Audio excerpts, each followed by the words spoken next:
Assalamualaikum warahmatullahi wabarakatuh. Perkenalkan, nama saya Aida Mustika dengan NIM 1901821. Saya merupakan mahasiswi dari kelas akuntansi biaya dengan dosen pengampu Bapak Muhammad Erwin MESY. Pada kesempatan kali ini, saya akan membahas materi mengenai konsep biaya. Untuk yang pertama, kita masuk pada pengertian biaya dan cost. Dalam akuntansi biaya, kita akan mengenal istilah cost dan expense. Untuk cost dalam bahasa Indonesia yaitu harga perolehan atau cost, sedangkan expense yakni biaya dan beban. Nah, untuk beda keduanya, cost merupakan pengorbanan sumber ekonomi untuk mendapatkan manfaat, sedangkan expense yaitu cost yang telah memberikan manfaat.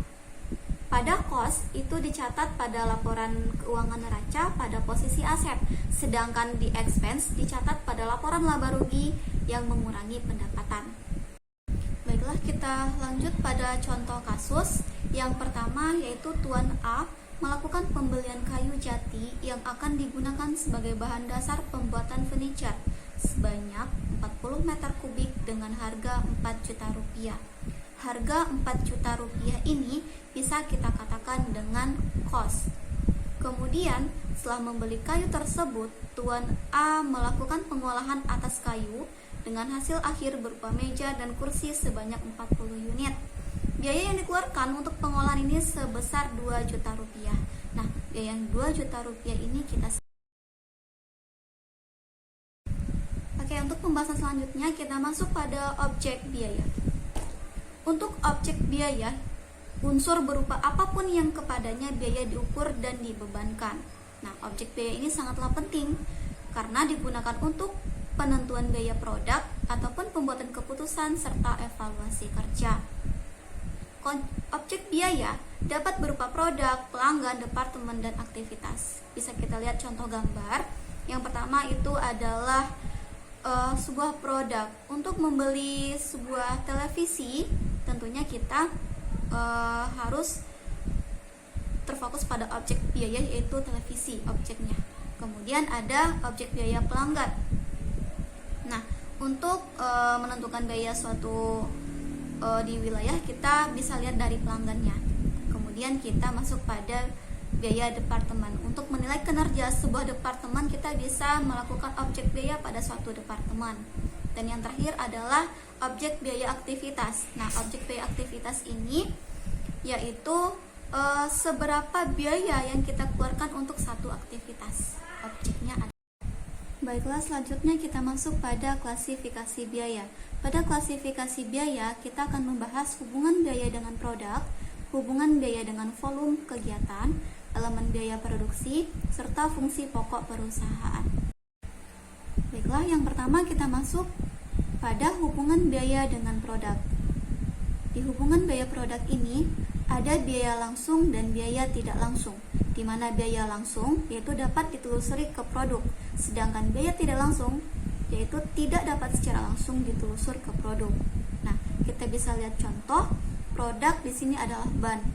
Kategori biaya ada biaya langsung yaitu bahan baku karet dan upah buruh produksi. Sedangkan biaya tidak langsungnya yakni sewa peralatan pabrik dan gaji manajer produksi. Baik, selanjutnya kita akan masuk pada hubungan biaya dengan volume kegiatan. Di sini ada biaya variabel. Biaya yang jumlah selalu berubah secara proporsional mengikuti tingkat aktivitas. Contohnya biaya bahan baku, di mana kita bisa lihat grafiknya, biayanya selalu naik tergantung dengan volume biaya tersebut. Kemudian yang kedua ada biaya tetap. Biaya yang jumlahnya selalu tetap atau sama tanpa dipengaruhi volume aktivitas. Contohnya biaya sewa gedung. Dan kita bisa tengok di sini grafiknya adalah tetap. Walaupun volumenya naik, biayanya akan tetap. Kemudian yang terakhir ada biaya campuran. Biaya campuran yaitu jumlah totalnya dipengaruhi oleh volume kegiatan tetapi tidak secara proporsional. Baiklah, selanjutnya kita masuk pada contoh ilustrasi.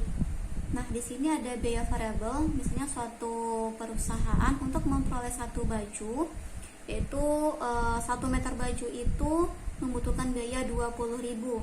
Jadi ketika produksinya 10 unit, totalnya menjadi 200.000. Sedangkan jika dia memproduksi 20 unit, itu totalnya menjadi 400.000. Kemudian biaya tetap. Biaya tetap ini bisa kita contohkan pada biaya sewa peralatan pabrik. Nah, untuk sewa peralatan pabrik itu dia akan tetap sejumlah 1 juta rupiah, maupun unitnya 10 unit ataupun 20 unit. Kemudian yang terakhir ada biaya campuran. Contohnya yaitu biaya tagihan listrik.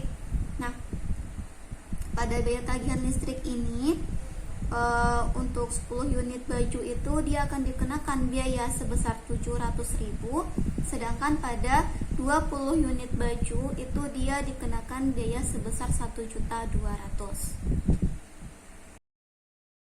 Selanjutnya kita masuk pada elemen biaya produksi. Biaya produksi merupakan biaya untuk mengubah bahan baku menjadi barang jadi. Nah, di sini yang pertama ada biaya bahan baku.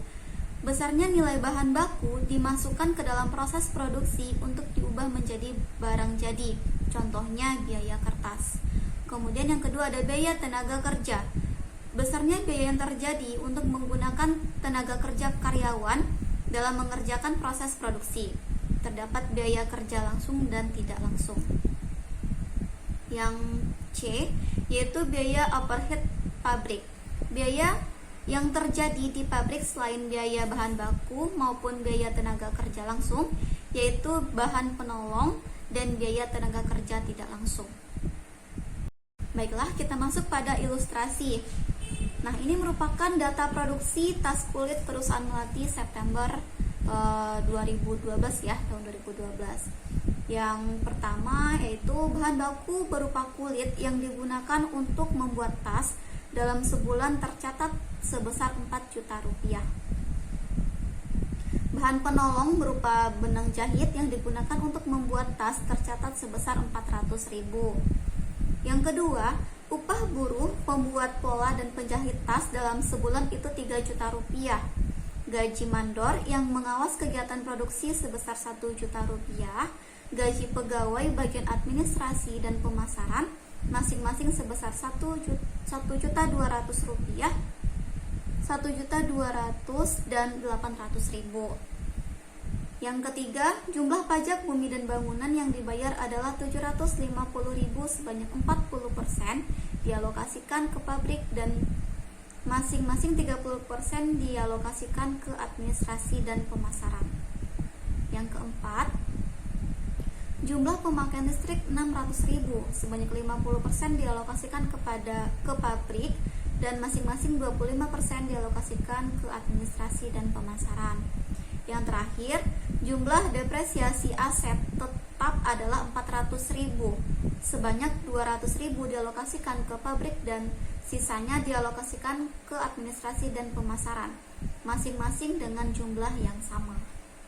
Oke, selanjutnya kita lihat klasifikasi elemen biaya produksi. Nah, di sini ada biaya bahan baku yaitu kulit sebesar 4 juta rupiah. Kemudian biaya tenaga kerja langsung yaitu upah buruh sebesar 3 juta rupiah. Dan untuk biaya overhead pabrik ada benang 400.000, gaji mandor 1 juta, pajak bumi dan bangunan 300.000, listrik 300.000, depresiasi 200.000. Jadi total biaya overhead pabriknya yaitu 2.200.000. Jadi jumlah biaya produksi semuanya yakni 9.200.000. Nah, untuk biaya utama yaitu sebesar 7 juta rupiah yang terdiri dari biaya bahan baku dan biaya tenaga kerja langsung. Kita masuk pada fungsi pokok perusahaan. Fungsi pokok manufaktur terdiri atas fungsi produksi, fungsi pemasaran, serta fungsi administrasi dan umum. Besarkan fungsi pokok perusahaan, biaya dapat diklasifikasikan menjadi: yang pertama, biaya produksi, meliputi biaya bahan baku, biaya tenaga kerja, dan biaya overhead pabrik. Yang kedua ada biaya pemasaran, meliputi berbagai biaya yang terjadi untuk memasarkan produk atau jasa. Dan yang terakhir ada biaya administrasi dan umum, meliputi berbagai biaya dalam mengarahkan, menjalankan, dan mengendalikan perusahaan untuk memproduksi barang jadi. Baiklah, sekian hasil persentase dari saya. Mohon maaf apabila ada kekurangan. Saya tutup. Assalamualaikum warahmatullahi wabarakatuh.